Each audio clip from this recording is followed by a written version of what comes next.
Je présente Massoud Medassak, une partie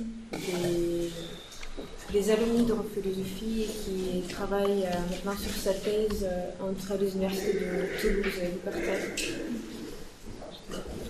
Oui, je remercie beaucoup à Flora et Svetlana et M. Odar qui m'a donné cette occasion. Et donc je vais lire. En fait, j'ai distribué déjà mon exposé. Est-ce que vous savez? Donc je vais lire. Île de Iléité, île de Lilia, Lévinas et la question du langage, anti-langage. Introduction. Le présent exposé tentera de préciser notre analyse du geste lévinasien consistant à accueillir le péril que sa philosophie côtoie. Il se déroulera en tout temps. Premièrement, nous verrons ce que nous formulerons comme la généalogie de la vérité. Il s'agit d'une certaine attitude qui tente de sortir de la sécularité de l'ontologie en remontant de la vérité comme dévoilement de l'être vers celle l'essentiel, essayant de dissocier celle-ci de celle-là. La sécularité dont il s'agit correspond aussi à ce que nous appelons langue et qui est distinct du langage dans le sens lévinasien du terme. Par langue, nous entendons système ontologique qui forme coexistence ou accord des termes différents dans l'unité du thème. La généalogie de la vérité forme un mouvement de dissociation rigoureuse entre ce qui rend possible la sécularité ontologique et cette sécularité elle-même, entre le langage et la langue. Il s'agit ici d'une certaine purification des critères de vérité. Cette dissociation est néanmoins toujours accompagnée par ce qui contamine cette dissociation. C'est ce que nous verrons en suivant la notion de l'antilangage. Il s'agit de toute la série des dangers qui s'attachent à l'envers de la recherche de la vérité depuis la naissance de la philosophie, à savoir relativisme, scepticisme, empirisme, naturalisme, etc., contre lequel l'ancêtre phénoménologue n'a jamais cessé de douter. Ce sur quoi nous nous concentrons dans cet exposé est entre autres le scepticisme en tant qu'antilangage. Dissociation rigoureuse contre la contamination. La philosophie de Lévinas, dans sa remontée vers un critère plus ancien de la vérité qu'il formule comme témoignage de l'infini, dont hautement qu'être, nous paraît déployer un certain mouvement consistant à sortir de la sécularité de la vérité ontologique. Lévinas pensait l'ontologie heideggerienne comme une sécularité dans laquelle nous existons dans un circuit d'intelligence avec le réel. Toute l'incompréhension n'est qu'un mode d'efficient de la compréhension. Fin de la citation. À l'opposé de ce circuit, nous trouvons un mouvement que nous qualifions de vertical, sortant de l'horizontalité de cercle, qui réside dans les notions lévinasiennes comme la diachronie étant un hiatus de la synchronie, la trace qui se dissocie du signe de l'universalisme du moi comme support de l'univers, qui possède l'universalisme comme un accord des multiplicités différentes, etc. Il s'agit aussi du savoir qui met en cause la possibilité du savoir elle-même, d'une part, et du savoir présupposant déjà cette possibilité, d'autre part, ou de la raison pré-originelle ou anarchique dont Lévinas parle, d'une part, et de la raison comme thématisation, d'autre part, etc. Les premières notions, diachronie, trace, etc., sont les authentiques et sont envisagées comme ce qui rend possible les secondes notions comme synchronie, signe, cette tentative d'évasion de ce circuit, la dissociation de la sécularité provoque néanmoins un certain paradoxe, étant donné en effet que tous les concepts ne font que circuler dans un discours philosophique. Les concepts que Lévinas développe en essayant de laisser une sortie de ce circuit forment à nouveau dans le discours lévinasien un élément de sécularité et par là il doit toujours raturer la notion utilisée pour la purifier. Par exemple, du fait qu'il dit passivité plus passive que la passivité, il a besoin d'une dissociation permanente entre la passivité absolue et la passivité qui va de pair avec une activité. Il s'ensuit que toutes les langues, tous les discours qui traitent de cette passivité sont déjà faux et qu'il faut sans cesse les raturer en accumulant la négation. Néanmoins, si cette attitude consistant à remonter de la vérité en tant que représentation vers celle comme témoignage, ou la vérité dissimulée, comme le dit Lévinas d'une manière qui me rappelle Heidegger, cette différenciation des premières des secondes, séparation absolue, est toujours menacée par la contamination. Ici apparaît un schéma classique, d'une part, de la distinction qui exige de la pureté et de l'authenticité du distingué, et d'autre part, de la contamination inévitable à travers la ligne de partage, de la pureté par l'impureté. Derrida remarque bien cela lorsque Lévinas parle de la trace authentique. C'est en ce moment dans cette raison.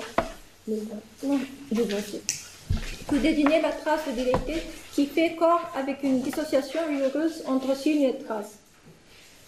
C'est dans ce mouvement sortant de la circularité que Derrida remarque que Lévinas déteste la contamination. Comme le dit Lévinas en parlant du nom de Dieu, entendre un Dieu non contaminé par l'être, qui nécessite sans cesse l'attitude consistant à raturer chaque notion qu'il emprunte contre la circularité. La série de notions qui marque l'évasion de la circularité de la langue ne doit pas être contaminée et exige une rigoureuse dissociation. Contamination des dissociés. Néanmoins, nous pensons pouvoir trouver chez Lévinas une certaine mais très significative contamination au sein de cette rigoureuse distinction. Il ne s'agit pas de contamination négative, mais plutôt de la contamination qui est requise pour le procès même de la non-contamination. Afin d'aborder ce sujet, nous pourrons porter notre réflexion sur la notion de l'antilangage chez Lévinas. L'antilangage que Lévinas présente aussi comme l'envers de langage ou l'envers de l'expression, lié à la figure de sorcière shakespearienne, apparaît deux fois dans Totalité infinie. D'une part, ceci est lié au Malangeni, dont parle Descartes qui se met en doute méthodologique. Dans le monde qui ne vient pas de la parole, le mensonge du Malangeni habite dans l'intervalle entre phénomène et apparence, apparence qui n'est pas un rien, n'est pas non plus un être. Je cite Lévinas, dans le cogito, c'est Totalité infinie, dans le cogito, le sujet pensant qu'il nie ses évidences aboutit à l'évidence de cette œuvre de narration, mais à un niveau différent de celui où il a nié. C'est à un niveau encore plus profond que s'affirme alors la vérité de la deuxième négation, mais une fois de plus comme n'échappant pas à la négation. C'est un mouvement de descente vers un abîme toujours plus profond et que nous avons appelé ailleurs il y a, par-delà l'affirmation et la négation. Fin de la citation. C'est dire que ce n'est pas une affirmation ni une négation tout court, mais la négation interminable de chaque affirmation de chaque niveau. De cette équivocité, le doute revient toujours comme renouvelé. Je cite, le doute concerne la sincérité de ce qui apparaît. Fin de la citation. Équivoque du Malangeni s'insinue dans une raillerie. Je cite encore, l'envers de langage est comme un rire qui cherche à détruire le langage, rire infiniment répercuté où la mystification s'emboîte dans une mystification sans jamais reposer sur une parole réelle. Fin de la citation. Ce qui est décrit ici, c'est un scepticisme en tant que négation infinie, à savoir qui n'atteint jamais une affirmation, qui n'aboutit jamais à une position de l'éton ni du néant. D'autre part, l'antilangage, à savoir l'envers de l'expression, émerge dans le lascif, dans la relation avec le féminin, qui semble s'opposer, bien que ce ne soit pas une simple opposition, au langage dans la relation avec autrui qui parle dans le visage. Dans la nudité érotique domine l'envers de l'expression, je cite, le rire qui fuse dans les réunions shakespeariennes de sorcières. Fin de la citation. Le lexique lévinasien utilisé pour décrire cet antilangage se superpose parfaitement à celui de doute dans l'abîme. Il s'agit ici aussi d'un manque de sérieux dans la parole de l'aimé en tant qu'animalité irresponsable qui ne dit pas de vraies paroles, dans laquelle le visage se muscle dans la neutralité impersonnelle.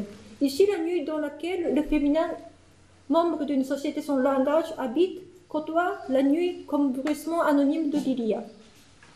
La notion de l'antilangage montre donc qu'elle est liée d'une part au scepticisme, d'autre part au féminin, étant décrit en ces deux cas par le biais de la notion de Lilia, et aussi anarchique. Ces deux figures s'opposent, ou plus précisément, renferment un certain élément opposé au langage en sens lévinatien du terme. Langage et antilangage. À cela s'ajoute une autre opposition qui couvre cette première position, car la notion de scepticisme définie comme l'antilangage, confondue avec celui du féminin, est formulée par ailleurs comme langage au sens lévinatien du terme, nous le verrons dès maintenant. Dans Violence et métaphysique, Derrida remarque que la discours lévinatien, dans Totalité infinie, partage avec le scepticisme sa structure fondamentale, à savoir dans la langue philosophique lévinassienne, tentant de sortir de la sécurité, les notions sortant de cette sécurité entrent à nouveau dans une autre sécurité de son discours, comme nous l'avons vu plus haut, et commettent une contradiction performative. Donc, je cite Derrida, violence et métaphysique. En faisant du rapport à l'infiniment autre, l'origine du langage sans rapport au même, Lévinas se résout donc à trahir son intention dans son discours philosophique. Celui-ci n'est entendu et n'enseigne qu'en laissant d'abord circuler en lui le même et l'autre, schéma classique d'une démonstration qui contredit le démontré par la rigueur et la vérité même de son enchaînement. Fin de la citation.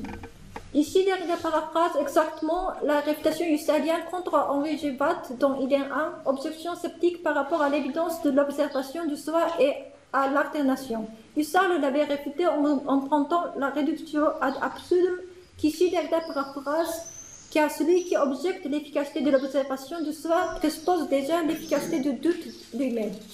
C'est ainsi que Husserl déclara, je cite Husserl dans Idée 1, au sein de l'argumentation, le scepticisme présuppose implicitement en tant que titre de condition de possibilité ce qui nie dans sa déclaration. Fin de la citation. La réponse de Lévinas à la critique derridienne que nous trouvons dans Autrement qu'être est remarquable, consistant à accueillir ce péril ou l'audace du scepticisme. Je cite Lévinas, c'est Autrement qu'être. Penser autrement qu'être exige peut-être autant d'audace qu'en affiche le scepticisme qui ne redoute pas d'affirmer l'impossibilité de l'énoncer, tout en osant réaliser cette impossibilité par l'énoncé même de cette impossibilité. Fin de la citation. Cette réponse montre bien que Lévinas partage avec Derrida le problème grave qui s'attache toujours à l'envers de la recherche de la vérité, mais en pleine conscience de l'insuffisance de la réfutation husserlienne qu'il avait déjà remarqué dès la théorie de l'intuition dans la philosophie d'Husserl. L'argumentation lévinasienne dénonce que la réfutation husserlienne et la critique de Derrida en reposant sur cette logique husserlienne, par son usage de réduction ad absurdum, présuppose déjà la simultanéité consistant en même temps. Néanmoins, la vérité que le scepticisme présuppose dans son argumentation n'est pas, selon Lévinas, contemporaine de la négation dans son argumentation. La réfutation présupposant déjà la simultanéité de deux événements est en ce sens dogmatique. Au contraire, Lévinas tente d'éclaircir la possibilité de revenir de ce scepticisme avant cet en même temps. Je cite Lévinas Autrement qu'être. Si, après les innombrables réfutations irréfutables de scepticisme à le front de le revenir, c'est que, à la contradiction que la logique entend en lui, manque en même temps des contradictoires, qu'une diachronie secrète commande ce parler ambigu ou énigmatique et que la signification signifie par-delà la synchrone. Fin de la citation. Ici, Lévinas accepte clairement ce danger, ou plutôt la structure du scepticisme elle-même qui est celle de la diachronie. Je cite encore, le scepticisme fait précisément une différence et met un intervalle entre le dire et le dit. Fin de la citation. Lévinas proclame cela d'une façon plus précise. Je cite, le langage est déjà scepticisme. Fin de la citation. Ce n'est pas qu'un mode spécifique de langage et le scepticisme, mais c'est le langage en tant que tel comme dire diachronique qui est d'emblée scepticisme. Derrière le rebire possible du scepticisme se trouve la diachronie qui va être censée synchroniser par la logique formelle. C'est ainsi que Lévinas répond à Derrida et par là aussi à Husserl. Le scepticisme est donc lié à l'idée, je cite encore Lévinas, le dire sceptique rappelle précisément la rupture du temps synchronisable. Dès lors, la trace de dire m'oblige, trace d'une relation avec l'idée qu'aucune unité de la perception n'embrasse. Fin de citation. C'est en ce sens que tout le langage est déjà scepticisme comme témoignage de l'infini de l'idée qui s'est passé dans un passé immémorial. Ainsi, la notion de scepticisme rejoint la notion de l'idée et de l'idée, notion qui toutes deux contiennent un troisième pronom il, mais qui se montrent sous les formes différentes, l'une souvent en majuscule et l'autre en minuscule. Ces ils doivent signifier ce qui sont diagonalement différents, rigoureusement dissociés. Il s'agit d'une part du langage authentique, dans le sens de l'élimination du terme, le langage qui me fait attester en disant me voici affecté son affection par l'idée, et d'autre part, de l'antilangage qui nous conduit vers l'abîme de l'idée. Néanmoins, le scepticisme relie ces deux notions. Risque de contamination. Parallèlement à ce déploiement de la notion de scepticisme entrelaçant l'idée et l'idée, la conception de l'idée est réintroduite comme ce qui témoigne de l'idée. Je cite Lévinas Autrement qu'être. L'absurdité de l'idée en tant que modalité de l'un que l'autre signifie, je cite encore, l'insignifiance de son enthousiasmant objectif, recommençant derrière toute négation, m'accablant comme le destin d'une suggestion à toute l'autre auquel je suis sujet, et le surplus du non-sens sur le sens par lequel, peu le soit, l'expiation est possible. Fin de la citation. L'antilangage du scepticisme en tant que négation infinie dont l'abîme vertigineux de l'idéal signifie atteste l'idéité. C'est ainsi que l'idéal est lié à l'idéité. En fait, à notre sens, c'est précisément ce que Lévinas disait lorsqu'il a défendu Descartes contre Husserl dans la totalité infinie, en déclarant que c'est en acceptant l'idée de l'infini que Descartes s'est arrêté dans cette descente vers l'abîme. C'est que l'accueil de l'infini n'aurait pas été possible s'il n'y avait pas commencé par le doute, s'il ne s'était pas mis dans le vertige de l'idéal, dans l'itération de règles, dans l'emboîtement des mystifications à l'envers du langage. C'est par le surplus de non-sens sur le sens que l'expiation du moi à l'autre est, comme le dit Lévinas, possible. Il y a donc chez Lévinas cette contamination ou surimpression entre l'idéité et l'idéal, mais ce n'est pas une contamination négative, c'est la possibilité même de non-contamination. C'est ainsi que nous consentons la thèse de Derrida, bien que son argumentation ne soit pas même que la nôtre, lorsqu'il réfléchit sur le mot « il » qui apparaît à la dernière page de Autrement qu'être. Donc, je cite Autrement qu'être, la dernière page. La substitution de l'otage découvre la trace, écriture imprononçable de ce qui, toujours déjà passé, toujours il, n'entre dans aucun présent et à qui ne conviennent plus les noms désignant des êtres, ni les verbes où résonne leur essence, mais qui, prenant marque de son sort, tout ce qui peut porter à l'enfant. Derrida, donc, dans cette, en ce moment, dans cette phrase, me voici. Derrida, en réfléchissant sur cette île, précise quant à la responsabilité dissymétrique qu'il l'aura soustrait au siècle. Cette île se met en retrait de la circularité sans laisser de traces. Derrida attire notre attention sur le mot surimpression que Lévinas emprunte lorsqu'il parle de cette île. Je cite Lévinas, donc cité par Derrida aussi. La trace authentique vient en surimpression. À partir de là, Derrida réfléchit ainsi. Je cite Derrida. La structure de surimpression ainsi décrite menace de sa rigueur même, qui est celle de la contamination, toute authenticité assurée de la trace et toute dissociation entre signe et trace. Fin de la citation. Ici, dans cette surimpression, le il au-delà de langue qui laisse des traces en effaçant ces traces et le il dans l'immanence économique de la langue comme trace laissée se contamine. Je cite Derrida encore. La contamination entre le il au-delà de langue et le il dans l'immanence économique de la langue et de son interprétation dominante n'est pas simplement un mal, une contamination négative, elle décrit la presse même de la trace en tant qu'elle fait œuvre. Fin de la citation. La réponse de Lévinas manifeste le fait d'assumer le péril de la contamination et sans cette contamination ou sans cette surimpression, comme le dit Lévinas, l'on ne peut pas être affecté par les traces de l'idéité. Ainsi, Derrida capitule. Je cite Derrida encore. Il faut accepter régulièrement en série le risque de la contamination pour laisser sa chance à la contamination, à la non-contamination de l'autre par la règle du même. Fin de la citation. Conclusion. Nous trouvons certes chez Lévinas une dissociation rigoureuse entre les notions signifiant l'évasion de la circularité et celle à l'intérieur de cette dernière, ce qui nécessite la non-contamination de ces premières par les secondes. Néanmoins, ce qui nous frappe chez cet auteur, c'est que nous trouvons en même temps la contamination que nous avons vue à travers la notion de l'antilangage et du scepticisme. L'audacieuse attitude lévinasienne consistant à acquérir le péril de la contamination montre, malgré un abysse qu'il introduit clairement entre ces deux séries de notions, la nécessité de contiguïté ou de confusion de l'absoluité de l'idéité avec l'ambiguïté de l'idéal.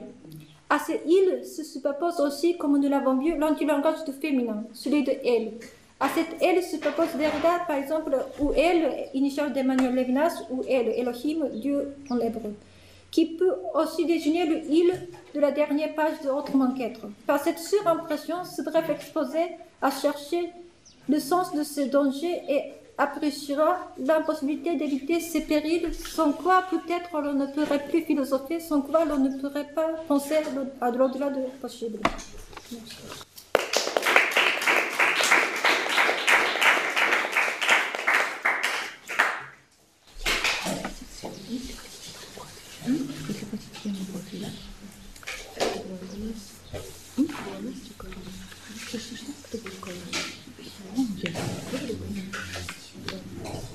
Merci, monsieur. Je vais passer directement la parole à Anne.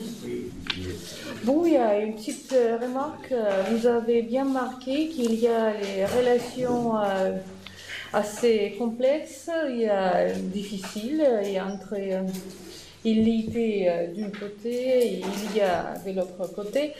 Moi, je ne suis pas sûre que ce pronom, on peut l'utiliser comme ça, mais quand même, c'est vrai que dans l'ordre d'éthique et l'ordre de l'ontologie et l'ordre de l'être et l'ordre de l'au-delà de l'être, il y a un certain liaison. Mais vous, et moi je pense qu'à dans les traces de Derrida, vous pensez ces liaisons, ces relations dans le terme de contamination, donc dans le terme de métaphysique du pur et impur. Pour Derrida, c'est bien clair que contamination signifie exactement ça, parce que c'est ça qu'il discute tout le temps. Est-ce qu'il y a le pardon pur? Est-ce qu'il y a le don pur? Témoignage pur? Il y a hospitalité pure, et c'est ça. Mais moi, je pense que pour Lévinas, c'est la question du pur et impur, c'est pas tellement important. Et donc, quand il y a des choses qui sont dans les relations complexes, on peut utiliser les autres mots que vous avez aussi utilisés, mais peut-être il faut penser non seulement utiliser ça comme les mots, mais peut-être aussi penser de l'autre topic. Ça, je propose. Qu'il y a des mots entrelacement, il y a le mot intercession, il y a le mot coopération. Peut-être c'est plutôt coopération entre l'ordre du dire et dit, comme dans l'exposé de Lucas, il y a que contamination comme chez Derrida. Peut-être il faut y penser un peu dans ce sens, dans la topologie. Est-ce que c'est vraiment la topologie que Lévinas utilise? C'est vraiment la topologie... c'est vraiment la métaphysique de pur et impur plutôt que topologie plus complexe, plutôt que peut-être les autres types de raisons. Merci beaucoup. Oui, je suis d'accord. Donc, comment dire, concernant Derrida, bien sûr que quand il dit Lévinas, comment dire, il s'intéresse à sa propre thématique. Bien sûr. Donc, mais nous ne sommes pas obligés de répondre. Oui, mais je m'intéresse tout simplement. Oui. Merci beaucoup. C'est bien que vous avez dit que, comment dire, on pourrait dire comme on peut utiliser notre... Oui, vous parlez de l'entrelacement ici. Il y a bon ici et là, mais moi je pense que le mot entrelacement, c'est beaucoup mieux, c'est décrit la situation à la façon entrelacement, c'est aussi... plus fidèle, si on peut utiliser ce mot. Oui. Je suis tout à fait d'accord. Et entrelacement, c'est un mot que Derrida utilise aussi beaucoup. Oui. Est-ce qu'il y a d'autres questions? Oui.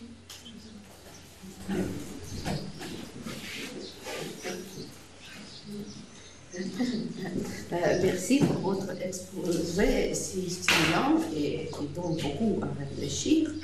On sait que Lévinas développe toujours, la pensée de Lévinas se développe en série d'oppositions. Diachronie, synchronie, le dire, le dit, la métaphysique, l'ontologie, l'autre, le même, l'immémorable, remémorable, etc. Et ces oppositions toujours se réfléchissent les uns aux autres. Et ce que j'apprécie surtout dans votre exposé, c'est que vous soulignez que cette dissociation, cette opposition, toujours sont accompagnées par ce qui contamine cette opposition. Et Lévinas, bien sûr, développe ce thème plusieurs fois quand il parle de dire et dire. Je crois aussi que ce que vous parlez du lien entre la nuit, l'Ilia, le féminin, l'anti-langage, vous avez raison, je crois. Mais je ne suis pas avouée qu'il y a vraiment le lien entre féminin et le scepticisme. Bien que dans certains contextes, le scepticisme apparaisse auprès de Lilia. En effet, il me semble que Lévinas n'utilise pas des notions, il utilise surtout des symboles qui se définissent dans des oppositions différentes. Et ces oppositions sont toujours liées dans un réseau très, très complexe, mais vous savez, il y a une opération logique, substitution, pas au sens lévinasien, mais purement logique, substitution. Par exemple, quand on a le terme dans un contexte et on définit quelque chose dans ce contexte, vous prenez ce qu'il est dit dans ce contexte et le substitue dans ce terme au lieu de ce terme dans l'autre contexte. Il me semble que cette opération est à peine permissible quant à Lévinas. Parce que chez Lévinas, toutes les oppositions sont toujours différentes, sont toujours très nuancées. Je ne suis pas sûre que le scepticisme, avec cet anti-langage, avec cet rire narguant, c'est le même scepticisme auquel Lévinas parle quand il parle de la tradition philosophique. Parce que dans la tradition philosophique, le scepticisme accompagne la philosophie qu'on entend, c'est un scepticisme qui parle le langage philosophique très, très net. Et c'est pourquoi je ne suis pas persuadée de ce type de lien entre illéité et lien que vous nous avez proposé.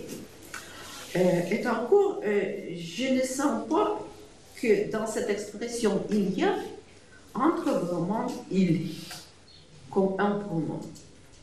Je crois que surtout c'est une expression entière il y a. Et c'est pourquoi je ne suis pas avouée de votre lien entre illéité et il dans il y a. Mais en tout cas, je suis d'accord avec votre questionnement principal. Parce que vraiment, Lévinas se prononce contre le relativisme. Lévinas exige toujours des oppositions absolues, tout en montrant sans cesse que l'absolu est inexprimable et des oppositions sont toujours contaminées. Vous avez raison. Merci. Merci beaucoup pour votre remarque et je suis tout à fait d'accord à ce que vous avez dit, c'est-à-dire il n'y a aucune relation logique entre scepticisme et féminin, par exemple, chez Lévinas, c'est sûr, mais ce qui me frappe, c'est le lexique lévinasien qui sont consacrés à ces deux notions sont très très semblables. Mais bien sûr qu'il n'y a pas de liaison logique, puisque ce sont des notions qui après dans vraiment notre contexte, mais ça me donne quelque chose à penser. C'est ce que j'ai voulu développer un peu. Et aussi, vous avez raison que le scepticisme, dont Lévinas parle dans Totalité infinie, peut-être n'est pas la même que le scepticisme dont il parle dans Autrement qu'être. Bien sûr, au moins au première vue, mais j'ai voulu j'ai voulu développer un lien entre ces deux. Et ce qui m'a donné une certaine indication, c'est ce que Lévinas indique. Il y a, dans le sens de l'il y a, signifie. Donc,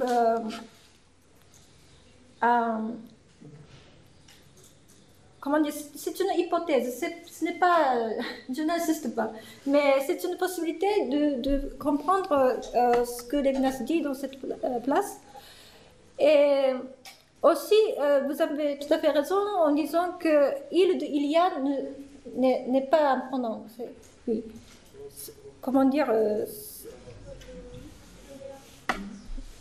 oui, ce n'est ni étant, ce n'est ni néant, c'est quelque chose comment dire, qui ne désigne rien.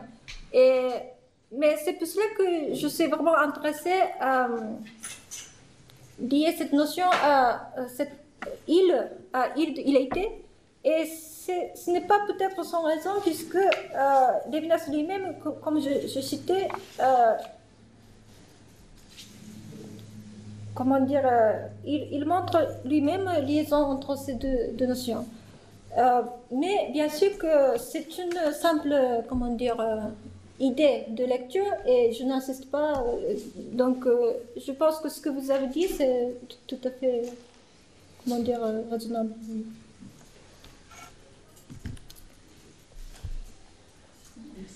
Est-ce qu'il y a d'autres questions? Oui. Juste, donc j'ai beaucoup apprécié votre exposé et moi je vais parler un peu du même sujet demain, donc je suis un peu désolé, je pense que je ne vais pas dire beaucoup de choses nouvelles par rapport à vous et d'avance. Je voulais juste, j'ai pensé en fait une lecture possible de Lévinas, serait de dire qu'il essaye non pas de sortir de l'être, mais sortir de la dualité. Il veut penser le tiers exclu, comme il dit, par la logique formelle. Donc il veut sortir de la dualité entre l'être et le néant, entre le sens et le non-sens, etc. Et justement, donc si on pense à la critique d'Héridienne, peut-être donc en s'efforçant de penser en dehors de la dualité, est-ce que vous pensez qu'il n'est pas rattrapé en fin de compte par la dualité entre le dire et le dit, de toute façon? Est-ce que si on s'efforce à sortir de la dualité, est-ce qu'elle ne revient pas par la fenêtre ou l'autre porte?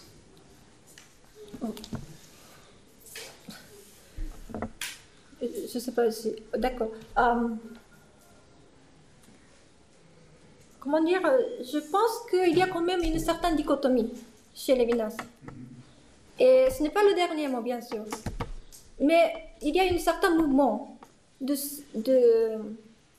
qui essaie de sortir de la circularité. Bien sûr que ce n'est pas le dernier mot, puisqu'il y a notion de tiers, il y a notion de justice, il y a notion de politique aussi. Mais quand même, c'est une... Comment dire... le premier... ça constitue une première étape, je pense, dans la pensée de Lévinas. Et... dans ce mouvement, il y a, comment dire, j'ai voulu montrer une certaine période de contamination que Lévinas lui-même accepte. Donc, je pense qu'il n'y a pas d'opposition entre ce que je dis et vous êtes en train d'expliquer. Merci. Est-ce qu'il y a d'autres remarques, questions? Bon, je remercie tous les participants de cet atelier. Nous avons essayé... c'est pas fini encore. Je suis désolée, encore 10 minutes. Parce que on voulait présenter rapidement notre projet de traduction. Parce que ce que nous avons fait aujourd'hui dans cet atelier, nous avons essayé de penser la traduction de la pensée lévinassienne au sein de la pensée lévinassienne. Parce qu'on voulait quand même présenter les autres, notre projet en général, où nous allons continuer de faire des rencontres de ce type autour des autres auteurs, on espère bien. Et je voulais présenter le projet Avenir National, qui est partie des alumni de philosophie, qui a fait ses études à Saint-Pétersbourg et qui aujourd'hui fait sa thèse sur Husserl ici à Toulouse. Je vais présenter très rapidement les textes que nous allons traduire. Ce sera une anthologie, si je choisis bien le mot, anthologie de textes issus de la langue française. On peut discerner 3 groupes de textes. Le premier groupe, c'est le texte. Tous ces textes sont jamais traduits en russe. Le premier, c'est Le doute de Cézanne de Merleau-Ponty et de la transmissibilité de Maldinet. Le deuxième groupe, nous avons réuni Marion, Lévinas et Henri. Ce sera la féminine intentionnelle d'Henri, Finance naturelle de Marion et Note sur le sens de Lévinas. Et le troisième groupe, c'est les textes beaucoup plus récents. C'est 2 textes de 2004 de Rodolphe Bernett, sur la conscience existence, et le texte sur l'époque hyperbolique de Marc Rachir.